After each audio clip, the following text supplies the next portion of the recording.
Bismillahirrahmanirrahim.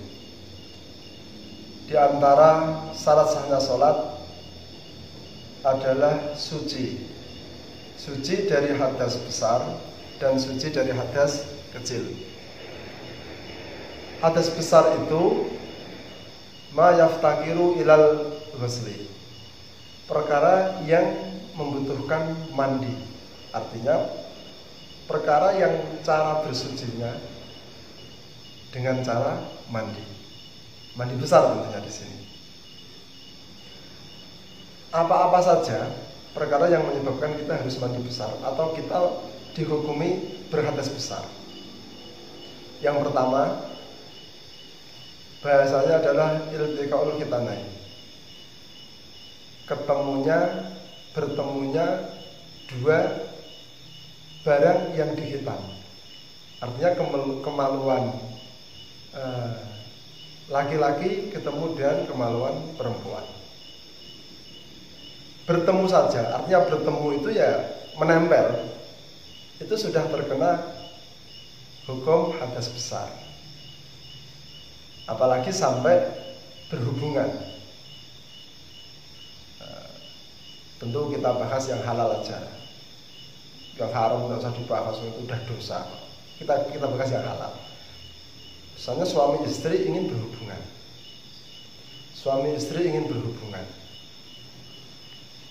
Misalnya karena suatu hal, sebelum sampai kepada berhubungan betul, misalnya di situ baru bertemu istilahnya, baru menempel. Kemudian ada sesuatu hal yang menyebabkan tidak jadi, maka tetap berkewajiban untuk mandi. Artinya sudah hadas besar. Ketemunya dua barang yang dihitan. Terus yang kedua, yang menyebabkan seorang berhadas besar itu inzal, keluarnya sperma. Baik keluarnya tadi itu karena berhubungan badan, atau keluarnya karena hal lain, karena istimta, karena entah onani, masturbasi atau yang lain. Itu hadas besar, wajib mandi. Yang khusus bagi perempuan ada lagi karena haid atau menstruasi, termasuk juga karena adanya nifas. Nah, hadas besar itu cara bersucinya dengan cara mandi besar. Mandi besar artinya mandi seluruh anggota tubuh. Seluruh anggota tubuh yang zahir itu harus dikenai atau dialiri air. Penjelasan anggota tubuh yang zahir itu, mohon maaf ini, misalnya kuping, telinga.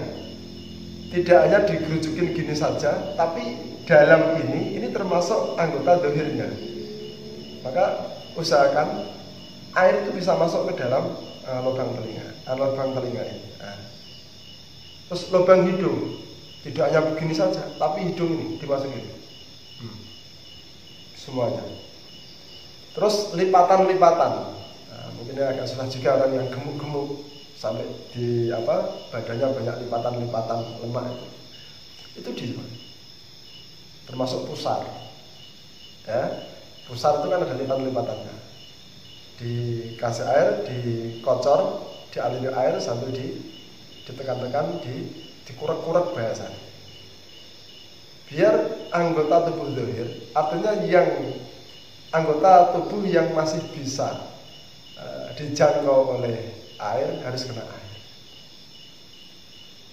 Turun lagi ke bawah sampai ke kemaluan. Teliti kemaluan, biar semuanya teraliri oleh air. Termasuk jalan belakang atau anus itu juga harus dialiri air. Paling bagus dengan cara jongkok. Kalau sampai di area situ, cara membasahinya dengan cara jongkok. Ditekan-tekan, dulurnya ditekan-tekan kayak orang mau agar lipatannya keluar. Dialiri air, dimandiin.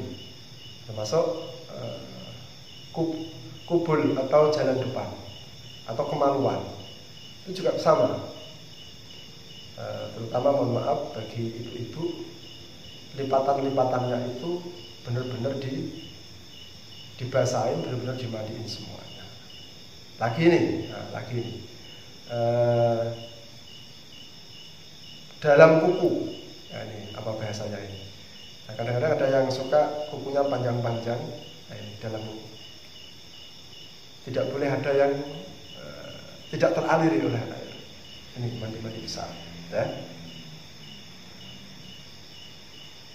Kembali lagi ke pokok bahasan suci dari hadas besar dan hadas kecil. Itu tadi yang hadas besar, kemudian yang hadas kecil mayaftakiru dal wudu, yaitu perkara yang membutuhkan wudu dalam bersucinya. Kayak orang pipis, orang hajat, buang hajat, terus orang kentut, ya, bersentuhan dengan lawan jenis atau memegang kemaluan. Nah, orang yang melakukan hal seperti itu berarti dia kalau mau melakukan ibadah yang disyaratkan suci, semisal sholat misalnya, berarti wajib untuk berwudu. Nah, berwudu ini seringkali kita sebetulnya sudah sering kita sampaikan di taklim-taklim kita, tapi tidak ada salahnya kita ingatkan di sini. Berwudu itu kadang-kadang masih sering terjadi orang yang sembrono sehingga ketika wudu di keran itu menadah air di tangan untuk dibasuhkan ke wajah. Ini yang paling riskan di sini nih. Sebab kalau basuh tangan relatif aman, basuh ba'du roksi sebagian kepala juga aman. Ini, ya, ambil wudu, ambil air untuk wudu, kemudian ambil lagi yang kedua. Nah ini ada yang netes dari wajah. Ini menyebabkan mustakmal airnya. Nah kalau mustakmal terus yang dipakai, maka menyebabkan wudunya tidak sah. Karena yang dipakai adalah mustakmal, bukan air yang suci lagi, bukan air yang tohir, bukan air yang suci dan menyucikan. Ini harus dipahami. Kemudian hati-hati dalam praktek. Dari kehati-hatian teliti sehingga menjadi kebiasaan. Kalau sudah terbiasa hati-hati, insya Allah nanti tidak akan merasa itu sebuah beban.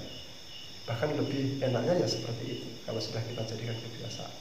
Ya, itu ya. Tentang pelaksanaan bersuci atau dari hadas kecil atau wudu, tentang pelaksanaan wudu. Ya ada beberapa hal tambahan. Di antaranya berkumur sebelum wudu, terus membersihkan tangan, tahlilul asabi, jadi nyala-nyalani driji bahasanya, ngapu rancang, nyala-nyalani driji, memastikan bahwa di jari-jari kita yang nanti mau kita gunakan untuk mengambil air wudu itu benar-benar sudah bersih, suci dari najis. Nah, fungsi ya. Nah. Yang perlu saya sampaikan pula di kesempatan kali ini berkaitan dengan wudu adalah mashu ba'di ra'si, mengusap sebagian dari kepala. Yang paling aman ya kita mengikuti yang utama. Yang utama itu ya tangan dibasahin, kemudian diusapkan dari depan sampai belakang dan balik lagi.